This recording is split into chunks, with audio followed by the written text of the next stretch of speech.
to watching Real Politics with Bob. A great show, and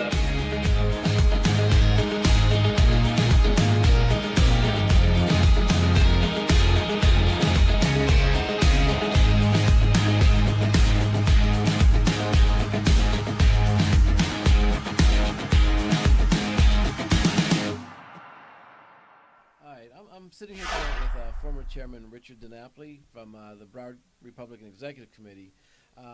I'm going to ask you some questions. Some of you may be able to answer. Some of you are like, Bob, why are you asking me that? Richard, how important is Florida to the presidential election?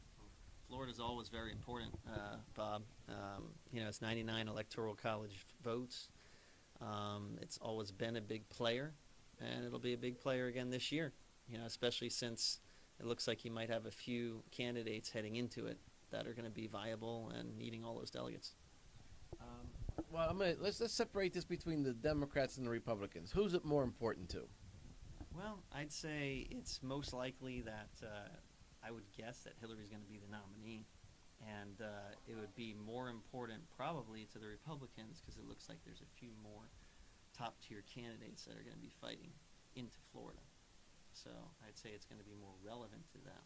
I'd say you could expect Hillary to amass a lot of delegates prior to Florida, would be my guess.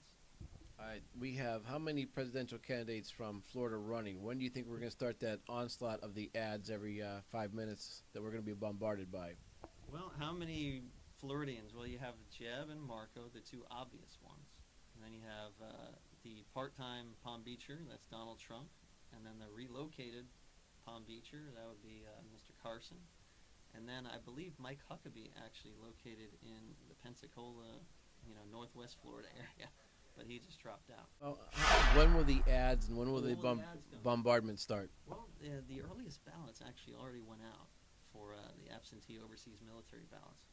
You're going to see the dropping of absentees in about a month before the election, so they're going to start happening soon. So the election will be in kind of full gear much sooner than March 15th.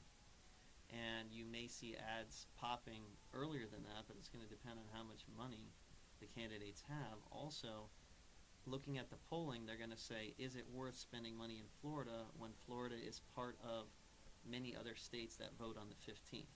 If you're a candidate that's not polling very well in Florida, being that it's going to cost millions and millions of dollars to advertise on television in Florida, then you might decide, is it worth it, and you might step out of Florida if that's the case. Candidates have said that in the past. Usually it doesn't work out too well for them, but this year has totally changed all the conventional wisdom, and I couldn't tell you what would be happening.